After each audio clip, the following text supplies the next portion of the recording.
Hi, mate. You all right? Hello. Hi. Hi, Harry. How are you? Not bad, Chad. How are you? Doing pretty well. Good stuff. Thanks Whereabouts do you for say? having me. Oh, no worries, mate. Thanks for getting in touch. Yeah. I live in Budapest. Oh, yeah, that's the one. Yeah. Yeah. Is it pretty hot over there at the minute? It was last week. It was very hot, but Okay. it's cooled down a little bit. So yeah. Fair play. Yeah. So, what took you over there?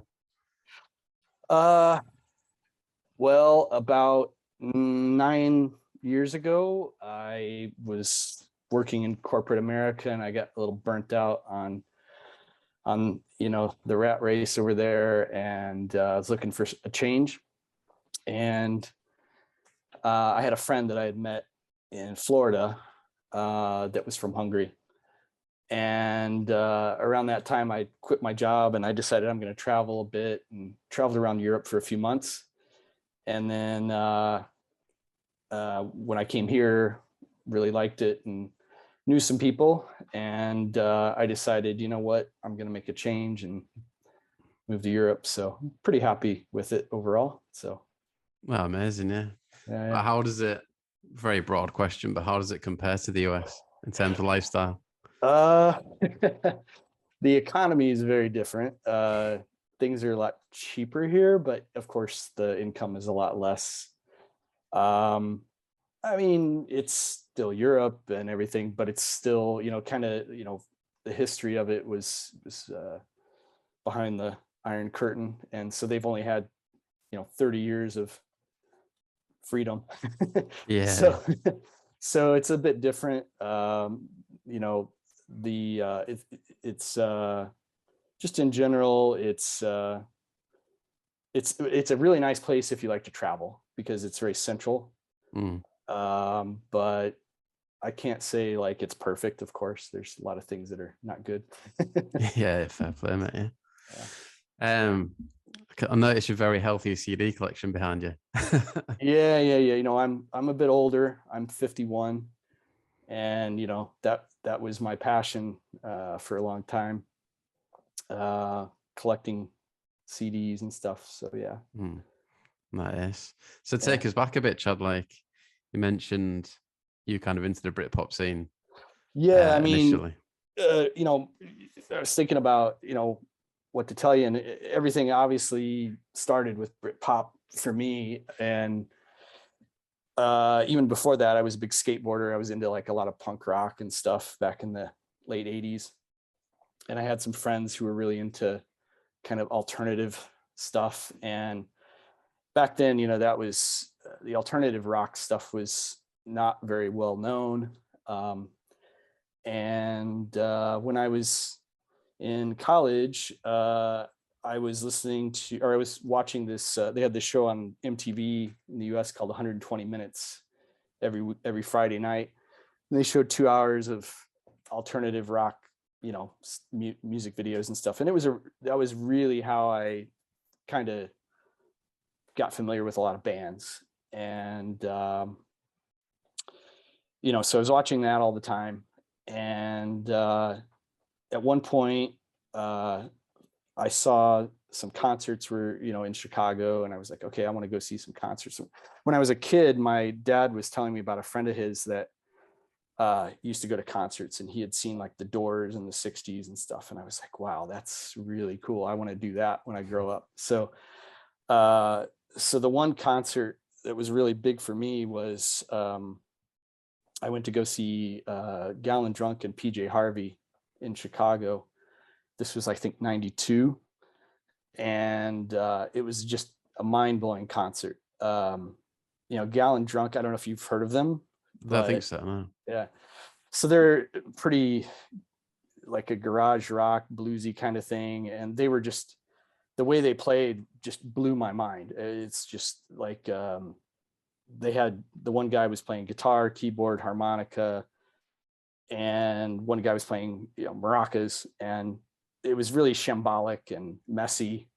And I thought at the time, I was like, is this intentional? This like seems really loose, and then when I bought one of their CDs, I was like, oh yeah, this is how they sound. It's crazy. And PJ Harvey was amazing. I mean, to see live. I remember I was right at the front of the stage, and you have this small, frail girl with this big like Rickenbacker guitar, almost as big as she was, and I really loved their sound.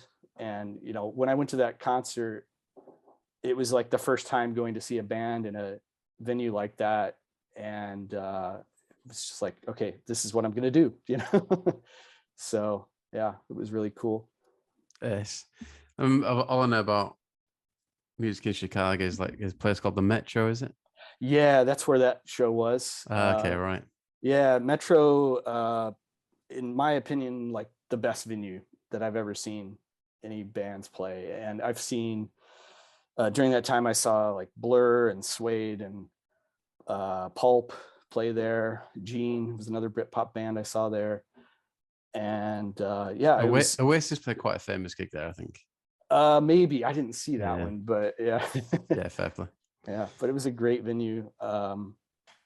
So yeah, around that time, like I was really getting into the British bands much more. And a lot of it was because I had a friend that worked at a record store, and he was telling me, oh, you like Suede, you should listen to some T-Rex, and you like Elastica, you should listen to Wire, you like Blur, you should listen to the Kinks and all this, so I started like going back and really started to get an understanding of like this whole history of British rock, which I think we have that in the States, but it's a bit I don't know, it's just not the same. And I was just drawn more to the British bands from the get-go. So yeah.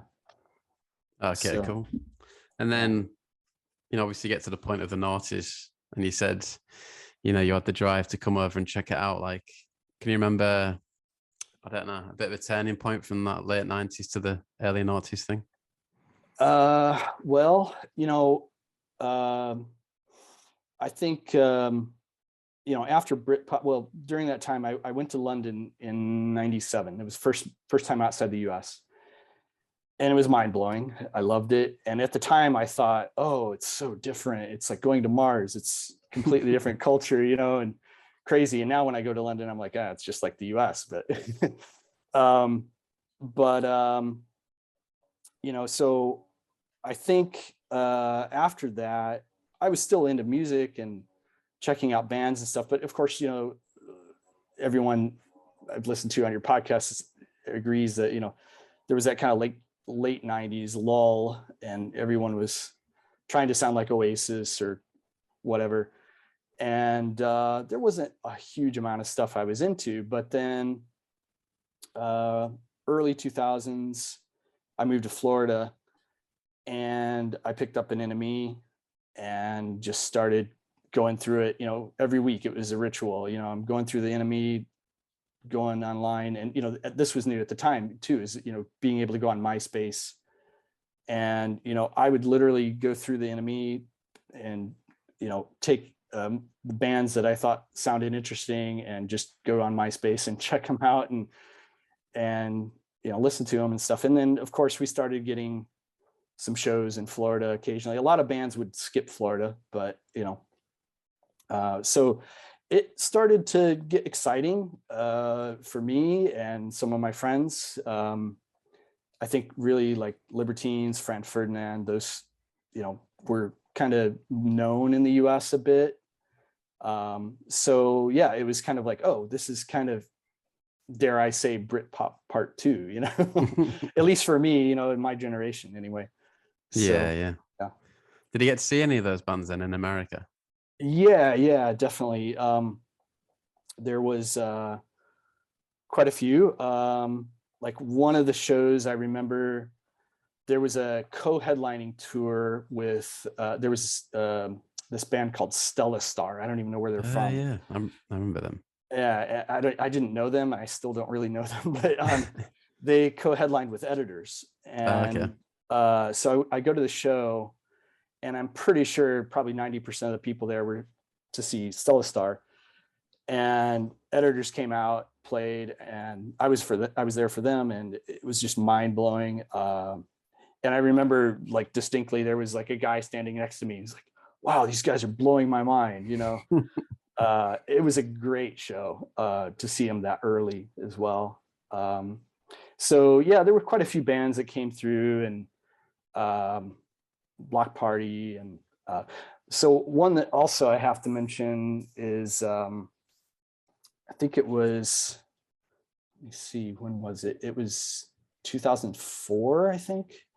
Yeah, it was like October 22nd, 2004. Libertines played in Orlando, and I'm pretty sure it was their last ever US show. I could be wrong, but yeah. And the Libertines in Florida, that's a weird mix for some yeah, reason. yeah. And oh, of course, and Pete wasn't there. Okay, right. Because he wasn't allowed to go. And it was his birthday. So the band sang happy birthday to him. And I just remember it was like really sweaty and everybody was dancing and, you know, jumping up and down, and it was great. And then at the end of the show, Gary threw out a drumstick, and I caught like the two ends of it. And there was a guy next to me, grabbed the middle. So we're fighting over this drumstick. And I was with a friend of mine, this guy, Steve, and he grabbed the guy's nipple and started twisting it. And so the guy let go, and I actually have the drumstick here. Oh, so. Amazing. Can I see that again? Sorry. Yeah. So. Cool. I'll use that as the thumbnail, maybe. Yeah. So that was a really memorable show. And, you know, at that time, like a lot of my friends then, they weren't into like the British bands like I was, but, you know, I would kind of introduce them to bands and stuff, and they'd be interested to go to concerts and stuff. And another one was Art Brute. Yeah. They came over a couple times, and I remember they had an in-store signing at a record store, and we got to meet them and went to see him play. And then afterwards, Eddie came over and started talking to us. And I remember like having this long conversation with him about like menswear B-sides and stuff. So he was really cool and very approachable and really friendly. And then I think it was like a couple years later, they came back and played, and he remembered me. We talked again. And so yeah, it was cool. But yeah, it was one of the nice things, of course, I think this is kind of obvious, was, you know, a lot of these bands, when they'd come to the States, you know, they didn't have a big following. So you could go to a show and it would be fairly small. So that was like a benefit, you know, you could see them in a small venue, and got to, you know, sometimes even, you know, approach them like that. So that was nice. And I'm guessing they were approachable in the UK too, but probably even more so in the US. So no, yeah, I always think it must have been, even now I was talking to Cole about the Arctic Monkeys, like even they still play some pretty cool venues in America where they can't do that over here anymore. Yeah. And that still happens, of course. They can't sell out the big venues, so they just play a smaller one. But I mentioned also in my message to you, like one of the bands I was really into was the Rakes, and at the time they didn't come to Florida, but I really wanted to see them.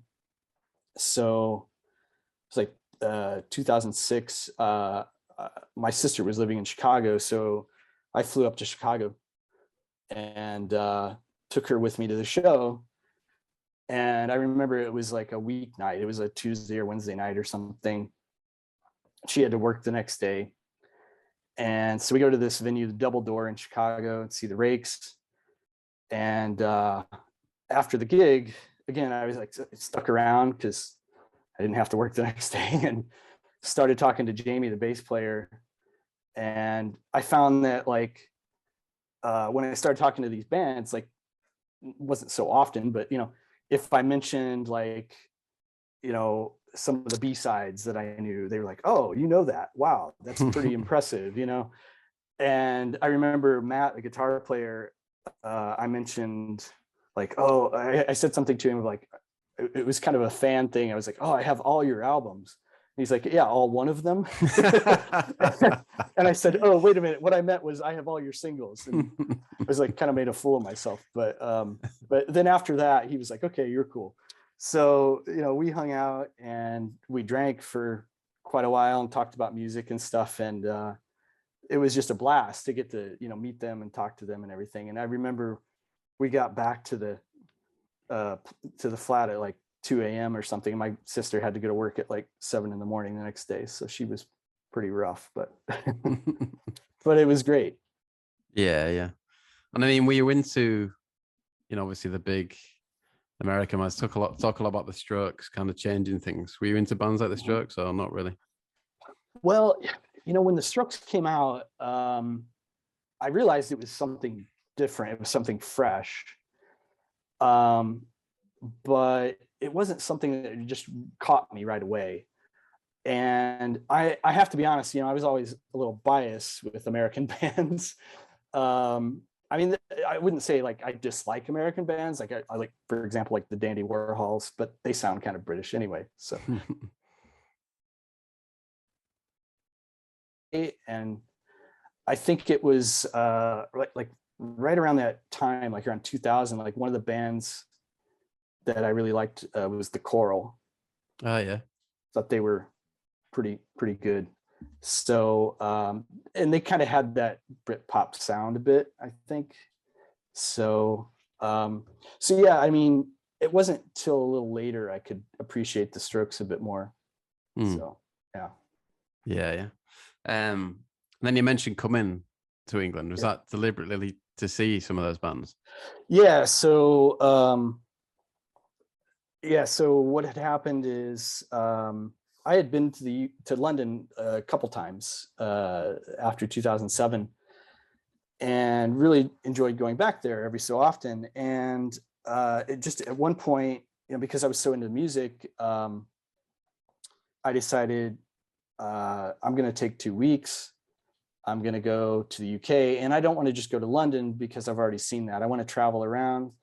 So I had this wild idea to get a rail pass.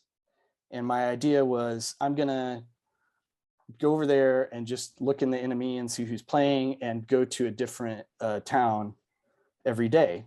Amazing. And go to see a different band play. And, some of them were more eventful than others, but I saw like, let's see, like some of the ones that were not so great, like, are impressive. Like I saw New Young Pony Club in Liverpool, right, which was just all right, but got to see Claxons in Manchester, and a couple of the ones that stood out were, I mentioned also I went to Nottingham, and I went to see Wild Beasts, and this was before their album came out, I think. And there were only maybe, I don't know, 40 people there. So it was a pretty small gig. And after the show, I, of course, hung around because I didn't have to work the next day again. And started talking to the drummer. And then pretty soon the singer Hayden and bass player, or the other, I can't remember, one of the other guys came out. And anyway, we just started talking about music, and it was kind of a funny, weird vibe, because I was talking about how much I like their music, and I was like, I think you could do well in the US. And I was asking them about how they signed to Domino and all this stuff. And I got this impression later, like thinking about, they probably think I'm like from some record company or like some press person or something. And because it would be weird for an American to come over and meet this band who hadn't even released an album yet. And they were pretty down because they had just had their van broken into on tour. And but I think from what I could tell, it was cool that they were like, oh, we have an American fan, so that was cool. Another one, I haven't really heard anybody talk about this band, but I went down to Poole in Dorset. Oh yeah, nice place. Yeah, it was nice. And I saw this band, Pete and the Pirates. Yeah. I remember them having like a big single. Yeah. And it was the same kind of thing. It was well, fairly small show. And afterwards, I talked to the guy, Thomas Sanders, I think is his name. They're from Reading, I think. And anyway, I just told him, I came over here and touring and, watching bands, coming to see bands, and really liked your stuff. And, we talked about music a long time. And he was like, so are you a journalist? I was like, no. He's like, well, maybe you should be.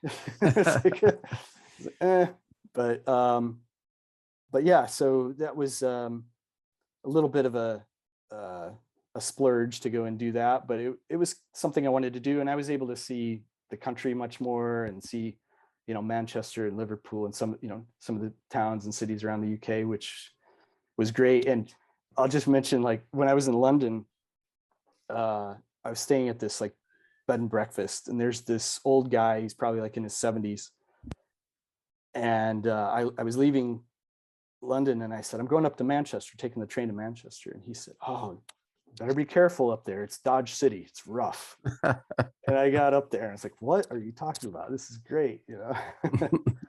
And he's like, oh, I've never been there myself, but Never been. Where was your like your favorite place you visited then? Well, oh man, it's hard to pick. I didn't see, I was in each place for like a day. So Nottingham was cool, Bristol was nice, but I was drawn to Manchester mostly because of the music influence.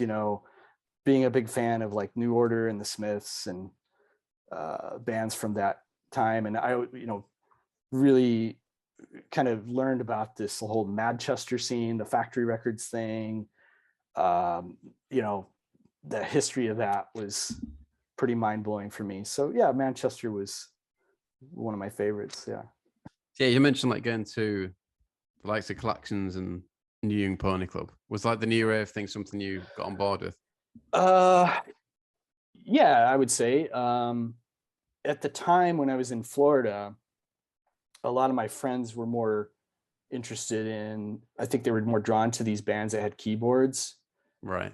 They probably, most of them had never heard of new rave, but there were bands coming out that had keys, and they, that was what my friends liked, something like Crystal Castles, Canadian band.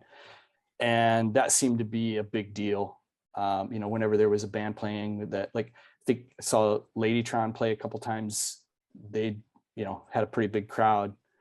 But yeah, I mean, a lot of those bands, the new rave bands, they didn't really, take off in the States.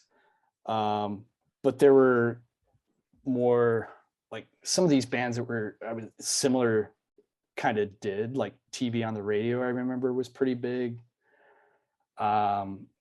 So, I mean, I remember years later, I think we saw, there was this Canadian band, Ostra, and this maybe have been after 2010 or around 2010 or something. And I remember going to the show, and I purposely showed up late because I didn't really care to see the opening band. Turns out that the opener was Grimes. All right. I was like, oh, she's pretty famous now. So yeah. But yeah, I think when I went to those shows, I could see as time went on, the crowds got bigger and bigger. Block Party drew pretty well. So, they were never in like big venues, but, they were getting, there was a steady growth to it, I would say. Yeah, it's just funny. Like, I realized you'd have been about my age when the scene was kicking off, when you're coming into England. So it's quite interesting. You think, like how, there's obviously a lot of talk on the podcast that maybe guitar music isn't what it was, but what's your take on it?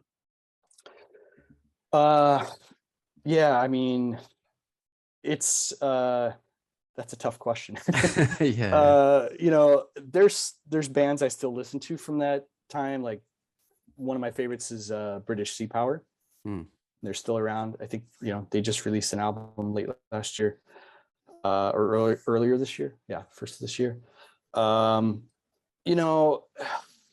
Yeah, I think if, from what I can tell you, young people aren't really interested in guitar bands right now, at least not that I know of. But it's always going to come full circle. I mean, it always does. I think at some point there's going to be another rock revolution. It just kind of has to be. Yeah. So who knows what'll kick that off? But I mean, I can't say there's any like current, like younger rock bands that I'm really listening to, and maybe that's just because I'm a little old. So I know what you mean. There's a few that I keep an eye on. The only way like I get my new music now is through Spotify, which is a bit depressing because I don't listen to as much radio as I should do. But there are a few new bands that I think are quite good. Yeah, I mean, for a long time, I still would get online, and instead of obviously MySpace, it was like it transitioned over time to other platforms and stuff, but like Spotify. But I'd still get online, SoundCloud or whatever, and try to check out bands. But I think 3 or 4 years ago, I kind of stopped doing that so much. I just didn't have the time. But back talking about this, like Spotify and stuff, like I can remember back then, well, this would have been, I don't remember when Spotify like came out in the US, but it's like really like, I want to say like 2009, 2010. Something like that, yeah. Yeah. And at the time, a lot of the British bands, like you couldn't hear their B-sides or, singles because they weren't, they didn't have they weren't licensed or whatever. I don't know why. So they wouldn't have that on the US Spotify. So I had this mission to get like a UK Spotify account. Right. So I could, check out this, these other songs that were not released. And so I went to the hassle of, you had to have like a UK bank account to sign up for a UK Spotify. So one time I was over there and I had like changed one of my addresses for one of my banks to like a UK address. Right. So I could show I had a UK bank account, or I went to the bank and I showed them like, I have an address here. Can I open an account? And I had gone to all this trouble to get this, address on my statement. And they were like, we don't need that. You can sign up for the bank account. So I just opened a UK bank account and got the UK Spotify after all. So excellent. Yeah. Cheaper than a VPN. Yeah, exactly. Well, I probably back then I didn't know how to use one, but no, same. Yeah. When I was talking to Ben from Bodega, and he was talking about the radio, saying it wasn't as like linked up in America as it is here, so you couldn't really build kind of a scene. It's like hard to build scenes in America, you're saying? Yeah, I mean, obviously, geographically much bigger country, and the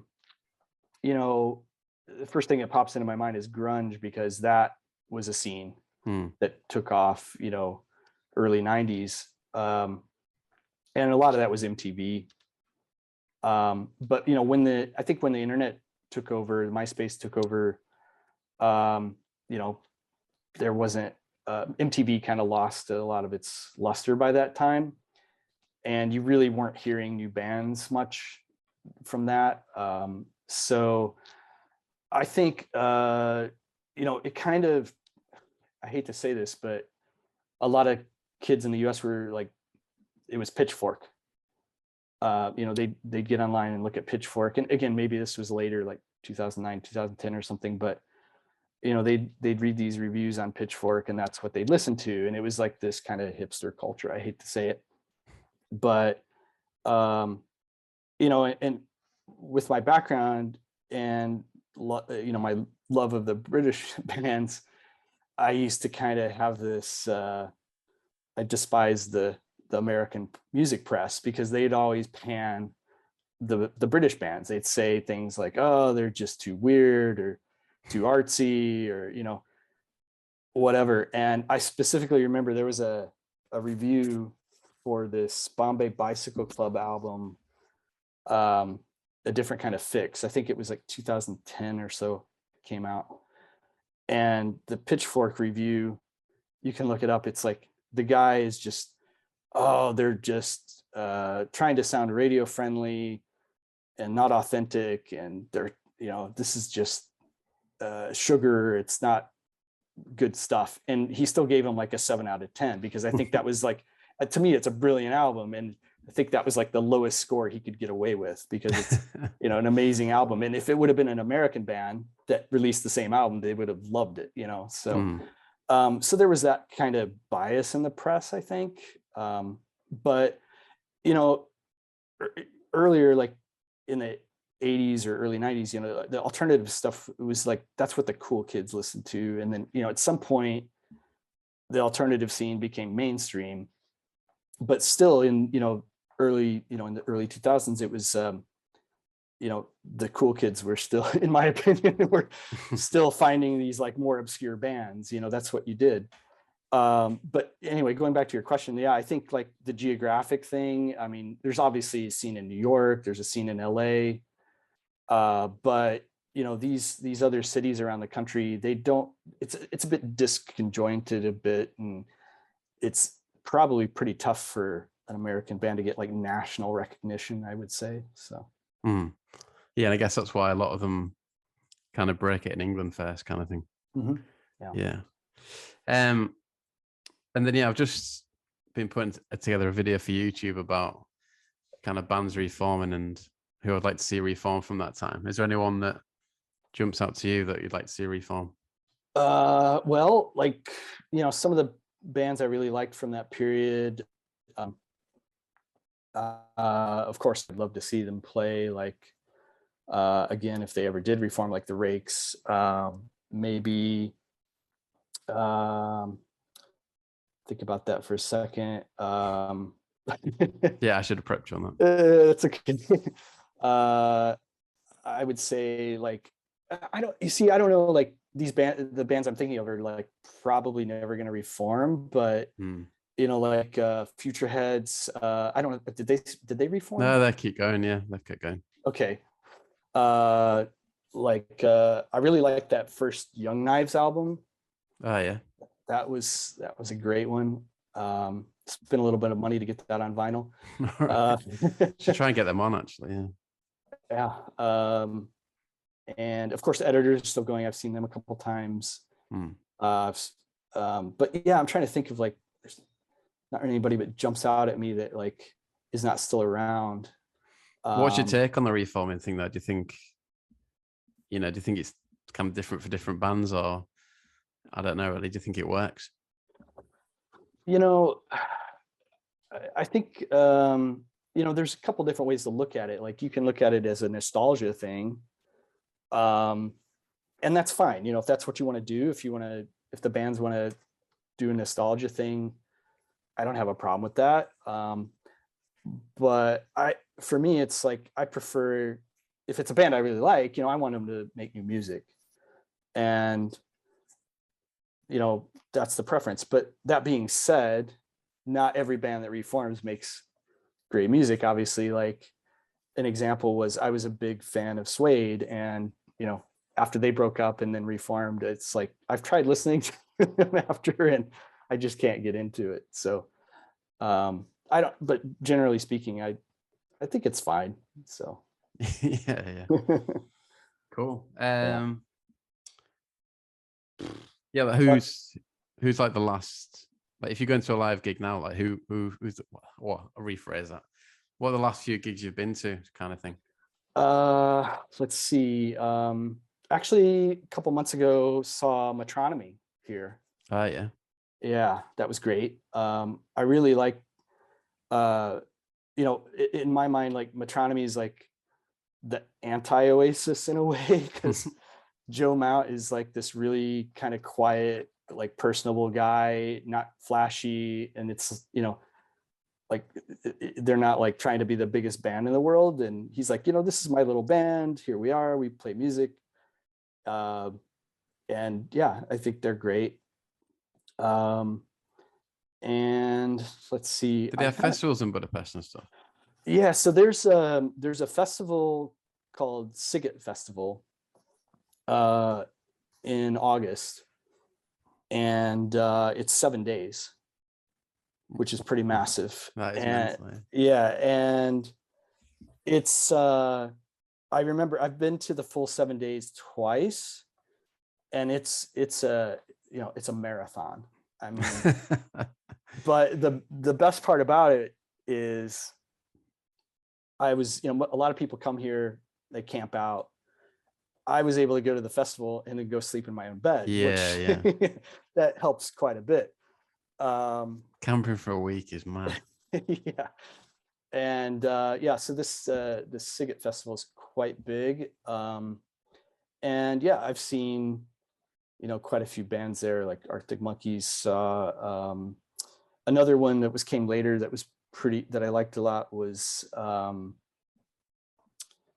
oh gosh, what's their name? The Palma Violets. Oh yeah. Yeah. They were pretty good. Let's see, of course, Klaxons played there. Last Shadow Puppets as well. Kaiser Chiefs played there once, I saw. So, it's one of those things where, it's different in the way that, the festival here, it's bands from all over. It's not just focused on any particular genre or,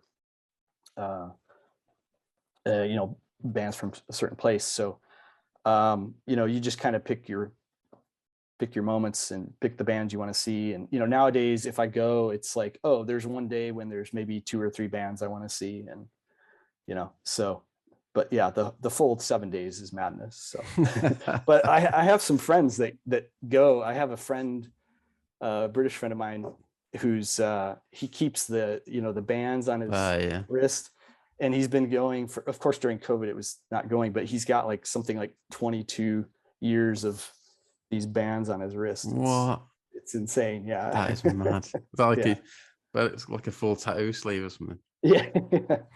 So yeah, it's definitely like a big deal here. Yeah. Okay, mate. I think that's it for me, unless there's anything you've missed out that you want to say. No, I think that's good. I don't know how useful this was, but no, it's really interesting. Like, I think I'm glad you emailed me, because I think and like the episode with Cole went down quite well, so it's something I'd like to do more of, I think. Yeah, and I mean, I'm obviously not like typical of most of the US fans, I think, because like, most of my friends are just, they don't know a lot of this stuff that I do. But I had a friend in the States, like I said, that was working a record store, this guy Jason Quick, and he really influenced me. And I think that's a lot of it's just word of mouth. It's like you get friends that are into stuff and they show you things, and that's how how it works. Nowadays, I don't know. I mean, of course, it's easier. You can find a band online on Spotify or whatever and send it to your friends. It's much easier. Back in the day, we had to drive. Like, I remember it was like mid 90s or late 90s. It was like, oh, there's a new CD single coming out from Suede or Blur or Pulp or somebody. Let's drive 2 hours to Chicago to go buy the CD single. That doesn't happen anymore. So yeah, that's mad, isn't it? Yeah.